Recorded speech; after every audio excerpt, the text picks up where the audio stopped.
வேள்பாரி பாகம் 3. இந்த நாவலை எழுதியவர் சு. வெங்கடேசன். வள்ளியை தேடி. செழித்து வளர்ந்திருந்த புற்கள் தோளளவுக்கு இருந்தன. அதற்கு நடுவில் மெல்லிய கோடு போல இருக்கும் ஒற்றையடி பாதையை கவனமாக பார்த்து நீலன் முன் நடந்தான். சிறிது நேரம் எந்த பேச்சும் இயலாமல் இருந்தது. சூரியன் காரமலையின் பின்புறம் இடுப்பு அளவுக்கு இறங்கியிருந்தான். வலி சற்று குறைந்தது போல் இருந்தது. கபிலர் பேச்சை தொடங்கினார். இந்த காட்டில் எவ்வளவோ அழகான வடிவு கொண்ட வாசனை பூக்கள் இருக்கின்றன. அவற்றையெல்லாம் விட்டுவிட்டு பனம்பூவை ஏன் பரம்பு நாட்டின் குலச்சின்னமாக ஆக்கினார்கள்? பனம்பூ வெறும் அழகு அல்ல, ஆயுதம். அது ஆயுதம் மட்டுமல்ல, பேரழகு. இந்த மலைத்தொடர் எங்கும் அலைந்து திரியும் வேளிர் மக்கள் பனம்பூவின் குருத்து ஒன்றை எப்போதும் தங்களின் இடுப்பில் செருகி வைத்திருப்பார்கள். குட்டையில் தேங்கி கிடக்கும் நீரில் விஷம் ஏறியிருக்கும். அலைந்து திரிபவர்களுக்கு தாகம் எடுத்தால் எந்த குட்டை நீரிலும் பனங்குருத்தை போட்டு சிறிது நேரம் கழித்து அந்த நீரை அருந்துவார்கள். எவ்வித விஷமும் தாக்காது. அது ஒரு விஷமுறி. பனம்பூ அழகு, ஆயுதம், அருமருந்து, இன்னும் எவ்வளவோ இருக்கின்றன. பேசிக்கொண்டே நடையின் வேகத்தை கூட்டினான் நீலன். கதை சொல்ல ஆரம்பித்தால் கபிலர் பசுவின் பின்னால் வரும் கன்றை போல வருவார் என்பதை அவன் கண்டறிந்து சிறிது நேரமாகிவிட்டது. பரம்பு மலையின் பனை மரத்து கல்லை அருந்திருக்கிறீர்களா? இல்லை.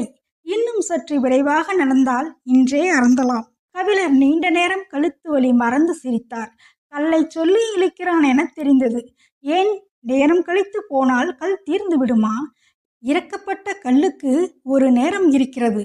கல் மதப்பேறி திரண்டு கொண்டிருக்கும் போது அருந்த வேண்டும். அப்போதுதான் கீழ்நாக்கில் இருந்து உச்சந்தலைக்கு பாய்ந்தோடி கிறங்கச் செய்யும்.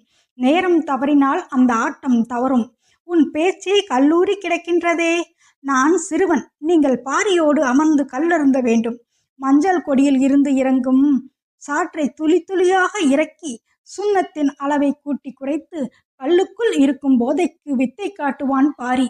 அவனோடு அமர்ந்து கல்லருந்தும் நாள்தான் வாழ்வின் திருநாள். கபிலர் வாஞ்சையோடு அவனை பார்த்தார். கல்லையும் மிஞ்சிய இடத்தில் பாரியை வைத்திருக்கின்றானே என யோசனையில் நீலன் தொடர்ந்தான். பெருங்குடி பாணன் ஒருவன் பாரியை பனையன் மகனே என வர்ணித்து பாடியுள்ள பாடலை கேட்டிருக்கிறீர்களா? இல்லை. முழுநிலா நாளில் அந்த அரிய காட்சியை காண வேண்டுமே.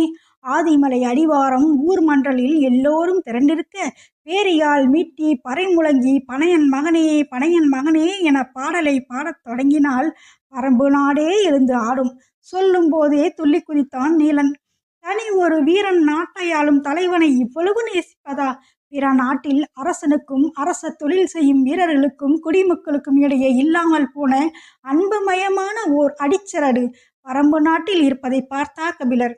இதுதான் குலவழியில் நடக்கும் ஆட்சிக்கும் பிற அரசாட்சிகளுக்கும் உள்ள வேறுபாடு என நினைத்தபடி கபிலர் கேட்டார். உனக்கு பாடத் தெரியுமா? பரம்பை பற்றியும் பாரியை பற்றியும் இன்று முழுவதும் பாடிக்கொண்டே இருப்பேன். அது மட்டுமல்ல, எங்கள் குலப்பாடலும் எனக்கு தெரியும். உனது குலப்பாடல் இருக்கட்டும், பாரியின் குலப்பாடல் உனக்கு தெரியுமா? தெரியும். மாவீரன் எவ்விடம் இருந்து அது ஆரம்பிக்கிறது. அதை பாடுவாயா? நான் பாணனும் அல்ல, பாரியின் குலத்தவனும் அல்ல. எனவே அதை நான் பாடுவது முறையும் அல்ல. இவ்வளவு நேரம் பேசி வந்த நீலனிடம் இருந்து முதன்முறையாக ஒரு தகவல் கபிலருக்கு கிடைத்தது. பரம்பு மலையில் பாரியின் குலமக்கள் மட்டுமல்ல, வேறு குலத்தவரும் இருக்கிறார்கள் என்று. குலத்தலைவன் ஆளும் நாட்டில் வேறு குலத்தவர்கள் இருப்பது இல்லை. அப்படியே இருந்தாலும் மரத்துக்குள் நெருப்பு மறைந்து இருப்பதை போல ஆள்வோருக்கான ஆபத்து அதற்குள் மறைந்திருக்கும். யோசியபடி வந்து கொண்டிருந்த கபிலரின் நடை சற்றே பின்தங்கியது. விரைந்து வாருங்கள் என்றான் நீலன். இந்த தர்ப்பை பொருட்களின் சுனை மேலெல்லாம் அரிக்கிறது. அதுதான் என்று சமாளிக்க ஒரு காரணத்தை சொன்னார். இந்த புற்களுக்கு என்ன பெயர் சொன்னீர்கள்? தர்ப்பை புற்கள். சேரன் வேள்வி நடத்திய போது அந்தணர்கள் இது போன்ற தர்ப்பை புல் கொண்டுதான் சடங்குகளை செய்தார்கள். நாங்கள் இதை நாக்கறுத்தான் புல் என சொல்வோம். அப்படியா? இது யாருடைய நாக்கை அறுத்தது? ஏன் இந்த பெயர்? அது முருகன் காதலித்த போது நடந்த நிகழ்வு. கல்லின் சுவையை விட களிப்பூட்டக்கூடியது அல்லவா காதலின் சுவை? அதுவும் முருகனின் காதல் கதையை காலம் முழுவதும் கேட்டுக்கொண்டே இருக்கலாமே. சொல் என்றார் ஆர்வத்துடன். எனது காதலியை பார்க்க ஒரு குன்று தாண்டி போவதையே இவ்வளவு தெளிவா என கேட்டவராயிற்றே. முருகனின் கதையை கேட்டால் இங்கே மயக்கம் அடைந்து விடுவீர்கள். ஏற்கனவே எனக்கு சற்று மயக்கமாக தான் இருக்கிறது. ஆனாலும் காதலின் ஆற்றலே மயக்கம் நீங்காமல் வைத்திருப்பது தானே. முருகனாவது பரவாயில்லை, 6 குன்றுகள் தாண்டி போனான். ஆனால் வள்ளியோ அவனை பார்க்க 11 குன்றுகள் தாண்டி வந்தாள். என்ன இருந்தாலும் வள்ளி நிலமகள் அல்லவா? அவளின் ஆற்றல் சற்றே அதிகம். குறிஞ்சி நில தலைவன் முருகனை பற்றி எவ்வளவோ கேள்விப்பட்டிருக்கிறோம். ஆனால் இவன் முற்றிலும் புதியதோர் இடத்திலிருந்து கதையை தொடங்குகிறானே என்று கபிலர் ஆச்சரியப்பட்ட கணத்திலிருந்து அவன் கதையை தொடங்கினான். இந்த காரமலையின் அடிவாரத்தில் குடிலமைத்து குடம் தொடங்கியதொரு காலம். இந்த காலத்தில் பயிர்கள் விளைய வைத்து தினையை அறுத்தும் கிழங்குகளை பிடுங்கியும் கொண்டு வந்து சேர்ப்பதும் இவ்வளவு கடினமாக இருக்கின்றன. அப்போது எப்படி இருந்திருக்கும்? காவலுக்கு போய் பறவைகளிடம் இருந்தும் விலங்குகளிடம் இருந்தும் காப்பாற்றி கொண்டு வருவது பெரும் பாடு. விளைச்சல் காலம் தொடங்கிவிட்டால் முருகனும் எவ்வியும் திணைப்புலம் காக்கப் போவார்கள். வயதிலே இளையவனான எவ்விதான் முருகனுடன் எந்நேரமும் இருக்கும் தோழன். கீழ்மலையின் விளைச்சலை பாதுகாத்து கொண்டு வந்து சேர்ப்பது அவர்களின் வேலை. அந்த ஆண்டு பயிர்கள் மிகவும் செழித்து வளர்ந்திருக்கின்றன. பயிர்கள் முற்றத் தொடங்கும் போதுதான் வேலையின் கடினம் தெரிய ஆரம்பிக்கும். மானும் நிலாவும் கிளியும் குருவிகளும் இன்னும் பிற உயிரினங்கள் எல்லாம் பயிர்களை மேய பகலிலே வரும். யானைகளும் பன்றிகளும் இரவு வரும். இவற்றிடம் இருந்து விளைச்சலை காக்க வேண்டும். வயலுக்கு நடுவே புன்னை மரத்தில் பரண் அமைத்து தட்டை தழல் கவன் என பல கருவிகளை கொண்டு வைத்து விதவிதமாக ஓசை எழுப்பி விளைச்சலை பாதுகாத்தனர். இரவு பகலாக கண்விழிப்போடு இருக்க வேண்டும். காட்டிலே கிடைக்கும் தேனையும் கிழங்கையும் தின்று கொண்டு பல நாட்கள் இருவரும் பரணிலே தங்கியிருந்தனர். ஒரு நாள் காலை காட்டுப்பன்றி கூட்டம் ஒன்று உள் நுழைந்து விட்டது. காட்டுப்பன்றி பயிர்களை அழிப்பதில் மிக வேகமாக செயல்படக்கூடியது. மிக வலுவான பற்களை உடைய அது புலியுடனும் போர் புரியும் வல்லமை உடையது. பரணில் இருந்து இறங்கி வந்து இருவரும் விரட்டியிருக்கின்றனர்.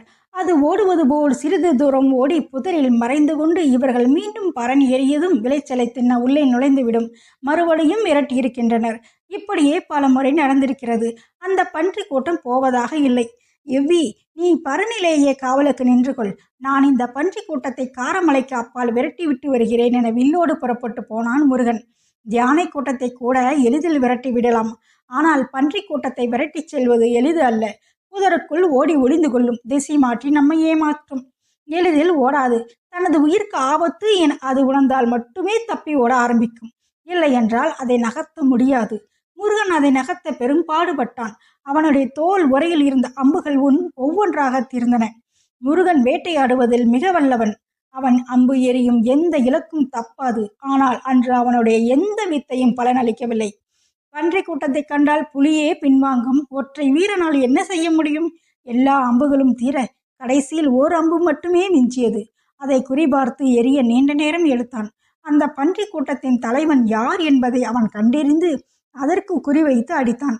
அவை புதருக்குள் ஓடிய வேகத்தில் அம்பு தைத்ததா இல்லையா என தெரியாத நிலையில் உள்ளே இருந்து காதை கிழிப்பது போல் ஒரு சத்தம் வந்தது. பன்றிகளின் ஓட்டம் என்ன என்பது அதன் பிறகுதான் தெரிந்தது. மலையை கடக்கும் வரை அவை நிற்கவில்லை. அவற்றை விரட்டிவிட்டு தனது பரன் நோக்கி நடக்கத் தொடங்கினான் முருகன். கை கால்கள் எல்லாம் குச்சிகளால் கீறி ரத்தம் வழிந்தது. உச்சி பொழுது ஆகிவிட்டது. முருகனுக்கு நா வறண்டு உள்ளிழுத்தது. அந்த திசையில் வேங்கை முடுக்குக்கு அருகில் ஓர் அருவி இருப்பது தெரியும். நீர் அருந்த அந்த இடத்துக்கு போனான். பெரும் ஓசையுடன் அருவி கொட்டி கொண்டிருந்தது. கையில் இருந்த வில்லையும் தோல் பையையும் சிறிது பாறையில் வைத்துவிட்டு நீரை நோக்கி நடந்தான். நீர் துளிகள் காற்றில் மிதந்து வந்து அவன் மீது படிந்தன. குளிர்ச்சியை உணர்ந்தபடி நீர் பருக குனிந்தான். பாறையின் பின்புறம் இருந்து சிரிப்பொலி கேட்டது. அருவியில் யாரோ குளித்து கொண்டிருப்பது போல் இருந்தது. யார் என உற்று பார்த்தான். தெரியவில்லை. சற்று அருகில் போய் பார்ப்போம் என நகர்ந்து முன்னே சென்றான். அவனது கண்களையே அவனால் நம்ப முடியவில்லை. கொட்டும் அருவிக்குள் இருந்து சற்றே விலகி அவள் வெளியே வந்தாள். தான் வாழ்வில் இதுவரை பார்த்திராத பேரழகு. முருகன் எமை மூடாமல் பார்த்தான். நீர்வடியும் கூந்தலை சிலிப்பியபடி இந்த பக்கம் திரும்பினாள். இவ்வளவு நேரம் அவன் எரிந்த மொத்த அம்புகளும் கூந்தலுக்குள் இருந்து பாய்ந்து வந்து அவன் மீது எகிரின. எவ்வி எத்தனையோ முறை சொல்லி பார்த்தான். திணைக்கதிர் பரிந்து நிற்கிறது, அறுப்பு முடிந்ததும் அவளை தேடி போவோம் என்று. ஆனால் முருகனோ ஒரு நாள் கூட தாமதிக்க தயாராக இல்லை. அப்புறம் கதிரை எங்கே காப்பாற்றுவது? எல்லா பறவைகளும் விலங்குகளும் அவர்கள் காவல் காத்த நிலத்துக்கு வந்து சேர்ந்தன. பறவைகள் எல்லாம் திணைக்கதிரை தின்றுவிட்டு பரன் மேல் உட்கார்ந்து ஓய்வெடுத்தன. விலங்குகள் பரனின் அடிவார நிழலில் இளைப்பாயின. பல நாட்கள் அலைந்து பச்சை மலை தொடரின் 2வது அடுக்கில் இருக்கும் வள்ளியின் இருப்பிடத்தை கண்டறிந்தனர். அந்த இடத்தை பார்த்ததும் எவ்வி சொன்னான், இவர்கள் நம்மை ஏற்க மாட்டார்கள். ஏன்? இவர்கள் கொடிக்குலம், நாமோ வேடர் குலம். எப்படி ஏற்றுக்கொள்வார்கள்? ஏற்றுக்கொள்ள வேண்டியது வள்ளி மட்டும்தான். மற்றவர்களை பற்றி ஏன் யோசிக்கிறாய்? அவளது சம்மதம் பெற வழி சொல். பேசிக் கொண்டிருந்த போது வள்ளி தன் தோழிகளோடு போவதை பார்த்ததும் எவ்வி சொன்னான், இந்த மலைத்தொடரிலேயே அழகான மனிதன் நீதான் என்று நினைத்திருந்தேன். ஆனால் இப்போதுதான் தெரிந்தது. என்ன அழகு என்றால் என்னவென்று எவ்வி சொன்னபோது முருகன் மகிழ்ந்து சிரித்தான். இதுவரை இல்லாத ஒரு பேரழகாக அந்த சிரிப்பு இருந்தது. அதன் பிறகு அவளை சந்தித்து பேசி அவளிடம் சம்மதம் பெற நடந்த முயற்சிகள் எத்தனையோ, ஆனால் ஒன்றும் கைகூடவில்லை. இந்த காட்டில் அவள் அறியாதது எதுவும் இல்லை. எனவே எதை கொண்டும் அவளின் மனதை தனித்த இடத்தை பெற முடியவில்லை. முருகன் என்ன முயற்சி செய்தாலும் வள்ளியை ஏறெடுத்து கூட பார்ப்பதாக இல்லை. திணைப்புலம் காப்பதும் பறவைகளை கவன்கள் கொண்டு விரட்டுவதும் மான்கள் வந்தால் தப்பையால் ஒலி எழுப்பி துரத்துவதுமாக வள்ளி வழக்கம் போல் தனது வேலைகளை பார்த்து கொண்டிருந்தாள். முருகனுக்குத்தான் வழியே பிறக்கவில்லை. ஒரு நாள் எவ்வி ஓர் ஆலோசனை சொன்னான். அவன் திணைப்புலம் காத்து வீடு திரும்பும் வழியில் அருவி கடந்து சிறிது தூரத்தில் சரக்கொன்றை மரம் ஒன்று இருக்கிறது. அந்த இடம் அவள் போகும்போது நீ அவளின் எதிர்பட்டு நின்று பேசு. உன் காதலை சொல், அவள் ஏற்றுக்கொள்வாள். அந்த இடத்தில் அப்படி என்ன இருக்கிறது என்று முருகன் கேட்டான். அந்த இடம் முழுக்க முல்லை கொடி படர்ந்து கிடக்கிறது. அவள் மாலை நேரம்தான் வருவாள். அப்போதுதான் முல்லை மலரத் தொடங்கும். அந்த மனம் யாவரையும் மயக்கும். காற்று எங்கும் சுகந்தம் வீசும். உன் காதல் அங்கே கைகூடும் என்று சொல்லி அனுப்பினான். முருகனும் அவன் சொன்ன இடத்தில் அவளை எதிர்கொண்டு பேசினான். முதல் முறையாக அவள் அவனிடம் பேசத் தொடங்கினாள். ஆனால் அந்த பேச்சில் காதல் இருப்பது போல் தெரியவில்லை. காட்டுக்குள் தப்பி போன ஆட்டுக்குட்டியை விசாரிப்பது போலத்தான் அந்த விசாரிப்பு இருந்தது.